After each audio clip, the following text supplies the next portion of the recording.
நான் first karate tournament போயிருந்தேன். இது வந்து தமிழன் ஸ்போர்ட்ஸ் அகாடமிலேருந்து state level competition karate, silambam, yoga அப்படின்னு சொல்லி நிறைய பேர் வந்திருந்தாங்க. 28 ஜூலை 2024 அப்போ நடந்தது. போனோடனே இவ்வளோ ட்ராஃபிலாம் அடுக்கி வச்சுருந்தாங்க. நான் பார்த்த உடனே இது கண்டிப்பாக வாங்கணும் அப்படின்னு முடிவு பண்ணிட்டேன். நான் கட்டா பண்ணுறதுக்காக போனேன். ஏஜ் வைஸ் பார்த்து உட்கார வச்சுருந்தாங்க. எல்லோரும் பண்ணுறதையும் பார்த்துட்டு உட்காந்துருந்தேன்.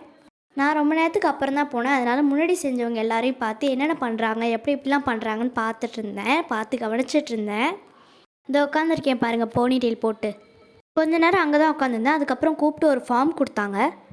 4 பேரை தான் கூப்பிட்டு ஃபார்ம் கொடுத்தாங்க. ஃபஸ்ட்டு 2 பேர் பண்ணுவாங்க, செகண்ட் 2 பேர் பண்ணுவாங்க. யார் அந்த 2 மேட்ச்லேயும் ஜெயிச்சாங்களோ அவங்கள ஃபைனலாக கூப்பிட்டு பண்ண சொல்லுவாங்க.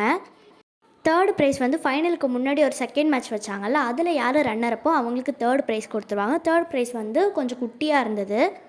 இப்போ இதை பாருங்கள், அங்கே ஒயிட் கலர் ட்ரெஸ் போட்டு செஞ்சிட்ருக்கல, அதுதான் நான். கட்டாப்பேரை நல்லா கத்தி தான் சொல்லுவேன். அங்கே கொஞ்சம் இறச்சலாக இருந்துச்சு அப்படின்றதுனால அதை கட் பண்ணிவிட்டு நான் உங்களுக்கு தனியாக இப்போ வாய்ஸ் கொடுத்துட்ருக்கேன். நான் வந்து ஃபர்ஸ்ட் மேட்ச்சில் பண்ணேன், செகண்ட் மேட்ச்சில் தான் பண்ணேன். ஃபஸ்ட்டு மேட்ச்சில் வேறு 2 பேர் பண்ணிகிட்டு இருந்தாங்க. செகண்ட் மேட்ச்சில் நானும் அப்புறம் இந்த பொண்ணும் பண்ணிகிட்டு இருந்தோம். இதில் வந்து ரெட்டுனா அக்கா, ப்ளூனா ஆவோ. ரெட்டு வந்து ரைட் சைடில் இருக்கும், ப்ளூ வந்து லெஃப்ட் சைடில் இருக்கும். நான் லெஃப்ட் சைடில் இருக்கிறதுனால நான் வந்து ஆவோவில் நின்னேன். எல்லோரும் பண்ணி முடிச்சதுக்கப்புறமா யார் நல்லா பண்ணாங்க அப்படின்னு சொல்லிட்டு அந்த கலர் ஃப்ளாகை தூக்குவாங்க. யாருக்கு அதிகமாக ஃப்ளாக் வருதோ அவங்க தான் வந்து வின்னரு. நான் வந்து ப்ளூவில் நின்னா நான் நல்லா பண்ணேன் அப்படின்னு சொல்லிட்டு ப்ளூ ஃப்ளாக் அதிகமாக வந்தது. அதுக்கப்புறம் தான் நான் ஃபைனல் போனேன். இதுதான் ஃபைனல் மேட்ச்சு. இப்போ 4 கார்னர்லேயும் 4 பேர் உட்காந்துருப்பாங்க. சென்டரில் ஒருத்தர் உட்காந்துருப்பாரு. அவரை பார்த்து தான் நாங்கள் பண்ணணும்.